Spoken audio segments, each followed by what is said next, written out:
favorite game show, Twist My Arm! Here's your host, Twisty Von Twisterson. Hello, folks. I'm Twisty Von Twisterson, and welcome to Twist My Arm. Let's meet our contestants, shall we? Contestant number 1 is an attorney with 3-year-old triplets at home. Thank you for taking time out of your busy schedule to be here today. Oh, sending the kids to grandma's for a week? Yeah, you really had to twist my arm to get here. And contestant number 2 spends their day piloting a sanitation barge up and down the Hudson. I'm so glad you could make time for us today. I was like, I don't know, fellas. Okay, stop twisting my arm, I'll go. And contestant number 3 is an assistant manager at a cat cafe in Hawaii. Aloha.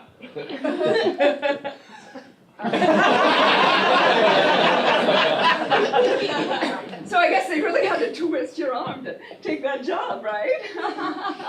I mean, no, not really. It's a great job. I love it.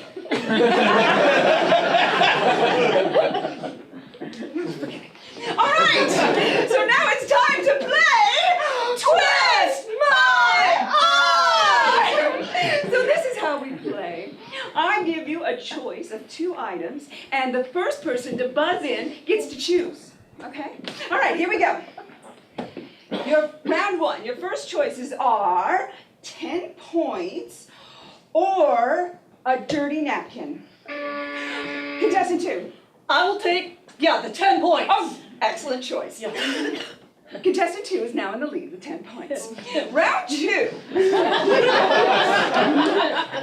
Your choices are, I will kick you in the shin, or I will buy you a drink. Oh yes, contestant number 1. I would definitely like a drink, Twisty. Oh yes, I bet you would. Someone bring this woman a drink, please. Oh, thank you very much, my lovely sidekick. Her name is Tornado. All right, and now we're going to move into round 3, which is a twist round. All right, your choices. Well, hold on a second. Are we playing for points? Like, I don't understand that last one. I'm sorry, I'm afraid I can't hear you if you don't buzz in. Oh. Round 3. Your choices are. So are we playing for points? Like, aren't you gonna ask us any like legit questions? Is that what you want? Yeah. You want me to ask you some legitimate questions? Is that what you Well, want? that's usually what happens on a game show, so. Well, you know what that means, folks. We have a special request. So do you know what he has to do? He has to twist my arm. Twist it. Go on. What? Twist it. Twist, twist, twist, Twist my arm. Twist it. Thank you very much. Thank you very much for twisting my arm. All right. So now, your question is, what are the 4 colors that are on a standard twister board? I know this one. Red, yellow, blue. Oh, I know green. That is correct. All right. How many points do I get? None. What? You didn't do the twist while you were doing. I did say this was a twist round, did I not? Yeah. Oh, come on. So we still have a leader of contestant 2 with 10 points. So, we all know what that means, right? It's now time for a commercial break. So, please stay tuned for other dastardly choices that we come up with for our contestants after a word from our sponsor. Promotional consideration for Twist My Arm has been provided by Air France, the only airline where je ne sais pas is a way of life, and by AT&T.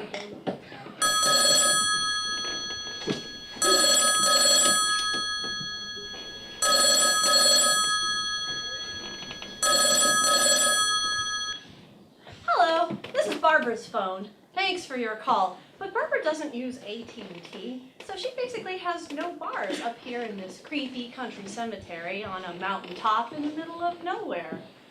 And Mom, we know this is you because no one else ever calls us. It's 2017. Just text us. Don't make us talk on the phone. We literally can't think of anything more horrifying. Auto reply. Thanks for your text telling us to get off the streets, but we have no signal here in this graveyard. Auto reply.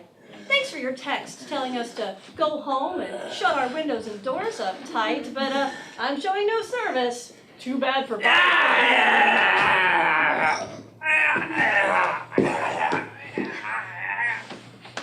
Auto reply. Thanks for your text telling us that due to some random space radiation from the Venus probe, the unburied dead are returning to life and seeking human victims, but since Barbara doesn't use AT&T, I don't think she's going to live long enough to get that message. We'll be sure to tell Johnny you said hi. For the best coverage, switch to AT&T. More brains in more places. More brains, don't you mean more bars? Bars? Brains. Brains. They're coming to get you, Barbara! Run!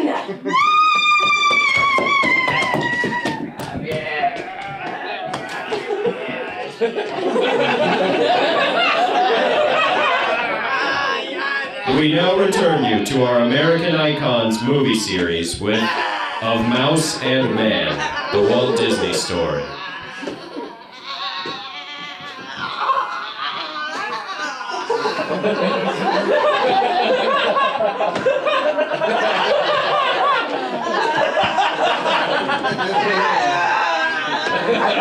Of Mouse and Man, the Walt Disney story.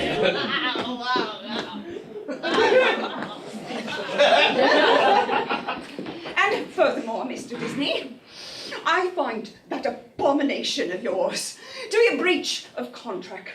You have done a disservice to my body of work. Mary Poppins is my creation, nay, my very existence. Now, Patricia, let's not exaggerate. I'm reasonably certain you still exist. Oh, Mrs. Travers, I have asked you repeatedly to call me Mrs. Travers. I'd give you the respect of calling you Mr. Disney. Now, Patricia, you know that I am folksy and neighborly. I like to be on a first-name basis here in the Magic Kingdom. Why, it's just un-American to go by your surname. Are you a communist? Mr. Disney, you know full well that I'm British. Man, chim-chimaree, chim-chimaroo. You have offended me to the core. I will never set foot in this bloody country again.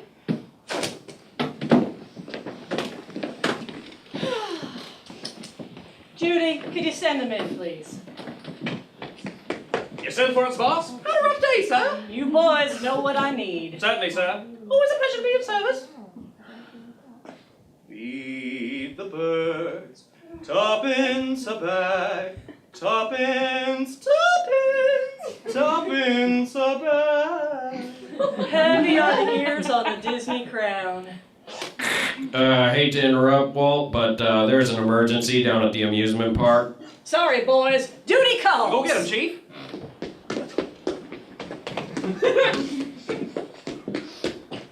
Hank, what's the problem? Well, Mr. Disney. Please, call me Walt. Well, Mr. Walt Disney. It seems these teacups here, they just don't want to spin. But how can we call it a spinning teacup ride if the teacups aren't spinning? Well, that's just it, sir. I don't think we can. It's a signature ride, Hank. I built this park on the premise that teacups could spin. Yeah, it seems these teacups have a mind of their own. I don't think they want to spin anymore. I think they're done spinning. What are they? Communists? Maybe Tea Party. That reference won't be valid for another 60 years, Hank. Send in the Sherman Brothers. What's the matter, boss? What's the matter, Chief? The teacups! They won't spin.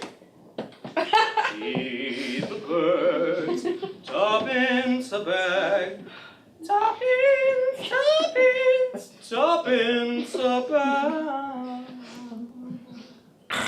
Mr. Walt Disney, you are needed at the Disney Studios immediately. Emergency. Code red. Red's in my studio? Sorry, boys, duty calls. I can't work like this. I'm a movie director. I can't put up with these petty demands. I've got a movie to make. What's the problem, JB? It's your star, Walt. He's too temperamental. And he can't. Now slow down, JB. Let's bring him in here and see if we can work something out. I said I'd be in my trailer. I refuse to be in the same room with that washed-up hack. Now, Mick, JB here is one of the finest directors working in motion pictures today. I'm not talking about him. I'm talking about you, good-for-nothing piece of shit. Oh, Mickey, how can you say that? I made you. I drew you with my own two hands. I am ambidextrous. If it hadn't been your two hands, it would have been two other hands I would have come out with. You are just a vessel. Well, I didn't know you felt that way. I built this whole empire around you, Mickey. That's just it. You are nothing without me. The exploitation ends today. I've been reading Das Kapital. The means of production belongs to the proletariat. Not you! Anyone but you! Mickey!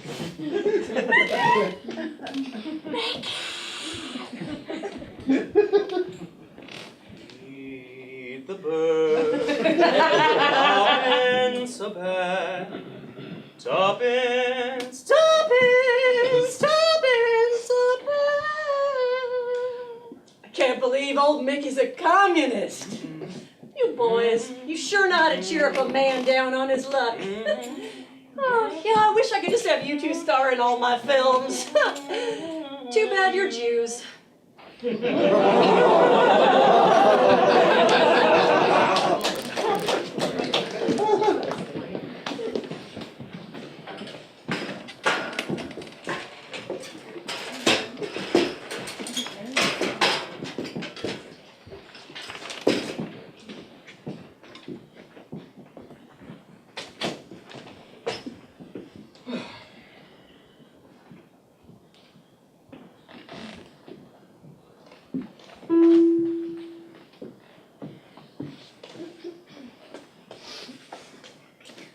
Ladies and gentlemen, my name is Charlie, and I'll be your chief flight attendant. On behalf of our entire crew, welcome aboard Air France's Flight 533 non-stop service to Paris. You'll notice the captain has illuminated the fasten seatbelt sign. When the fasten seatbelt sign is on, you must put on your seatbelt. Insert the metal fastenings one into each other and tighten on the loose end of the strap. If you're seated next to an emergency exit, please read carefully the special instructions card located by your seat. If you do not wish to perform the functions described in the unlikely event of an emergency, please ask a flight attendant to reseat you. Just a reminder, this is a completely full flight. So in the likely event of the overhead compartments being full, please be sure to make use of the storage space underneath your seat. Ladies and gentlemen, the captain has turned off the fasten seatbelt sign, and you may now move about the cabin. To release your seatbelt, lift the upper portion of the buckle.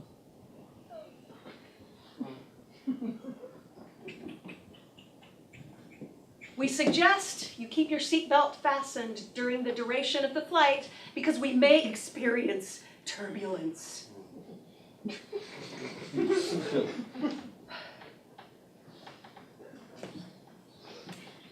Federal aviation regulations require us to inform you the flight door is located at the front of the cabin. Federal aviation regulations forbid any passenger from approaching that door. Thank you for your compliance. Sir?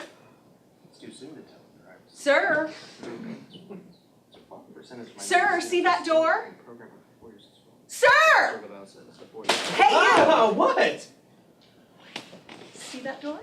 What door? That door? This door? No, that one! The big shiny one in the front of the plane. Okay. See it? Yes. Are you sure? Yes, I see the door. Don't touch it. What? Don't even think about touching it. As a matter of fact, forget it exists at all. Forget I even mentioned it. What door? That one! That one right there! Hey, Jesus! Good. Ladies and gentlemen, the federal aviation regulations require you not to think of a polar bear.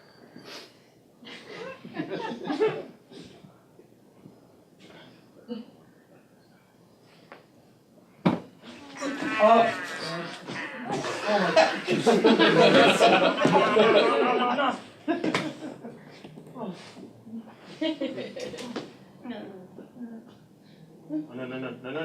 no. I have kids. I think that's my seat over there. Oh, yes. Yeah. It's gotta, Yeah, sure. you know. No, it's fine. Yeah, Yeah, go ahead. Suck it in. Yeah, you do you. Okay.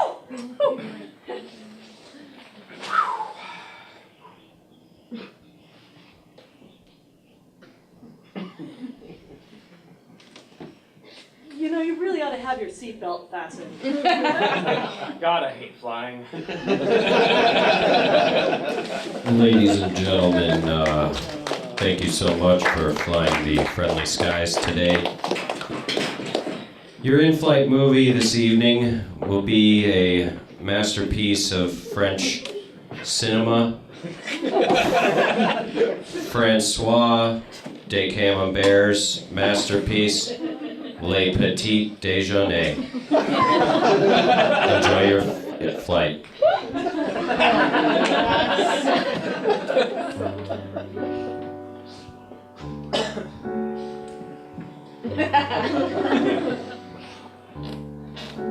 It is France, and I'm a film director. Because it is France and I'm a film director, I am tortured by my work. This is what it means to be a film director in France. Witness an artist at work. Lights up on a lonely radiator. I am a lonely radiator.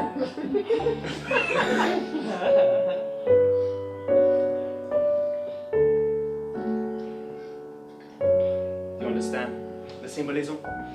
Let me explain. This lonely radiator has been set adrift in a world that no longer understands its relevance. Am I using this as a metaphor for the artist in the modern world? Well, you decide. I am a radiator. That is all. I make heat. Steam heat. Listen, do you hear the subtext? That clang, clang, clang echoes to the depths of my soul. It tells me I am but a lonely French radiator filled with ennui. Is there no relief for this French language? I am a radiator. A lonely radiator. A maintenance man. A symbol of the working class. The radiator looks with longing. Will he sense my despair? Oh, am I but a lost sound amongst the cries of agony?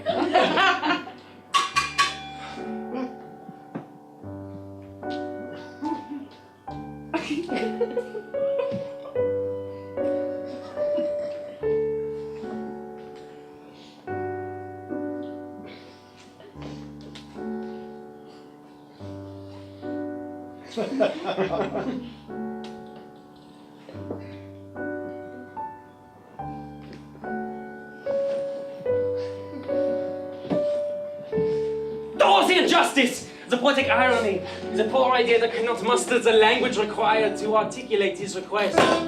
It is to say, our poetry will not be understood by the masses.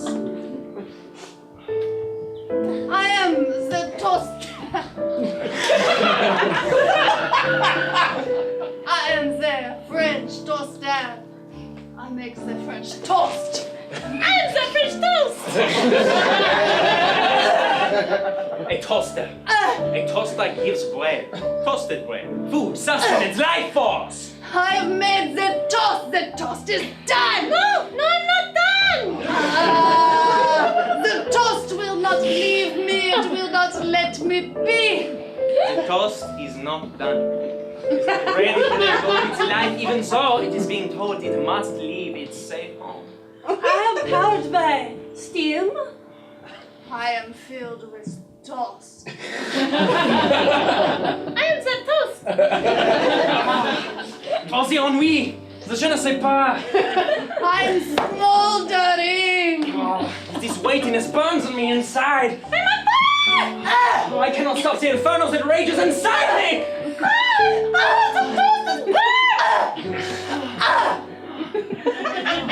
Did someone call for a smoke detector? I am the smoke detector. I detect smoke.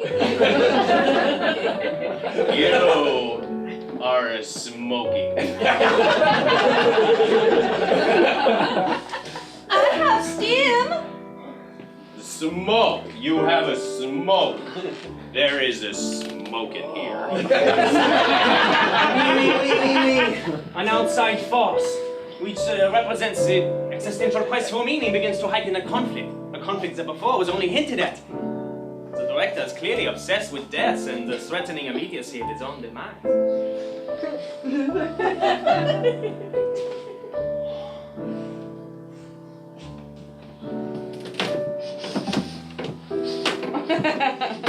It is the smoke. You smell the smoke. We now witness the return of the maintenance man. As the artist is to the brush, so is the janitor to the mighty screwdriver, representing the hope that the two forms may one day merge as one.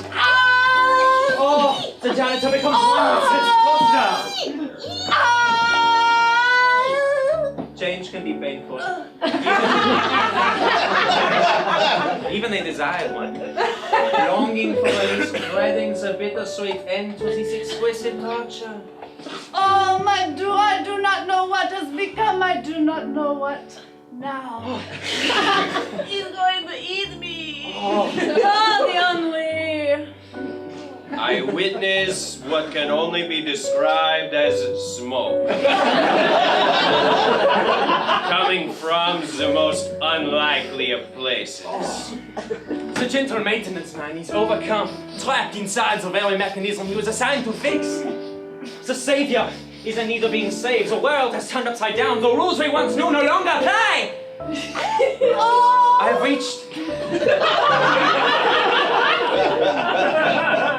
reached a turning point in my career, a pinnacle. I'm looking to recapture my youth. Yes. Through the remnants of a discarded life, I hear echoes of a lost suffering, an exquisite suffering, a youthful suffering. Cut! No, you cannot cut cut. Only the film director can cut cut. Keep rolling. A cut.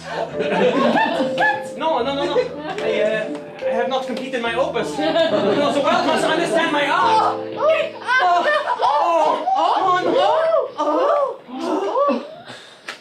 The gentle maintenance man has cut himself free from the insane love he once found himself a part of.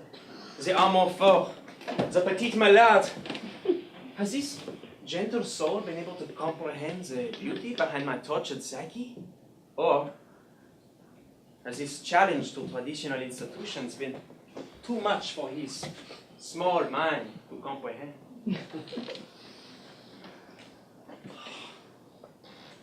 Oh,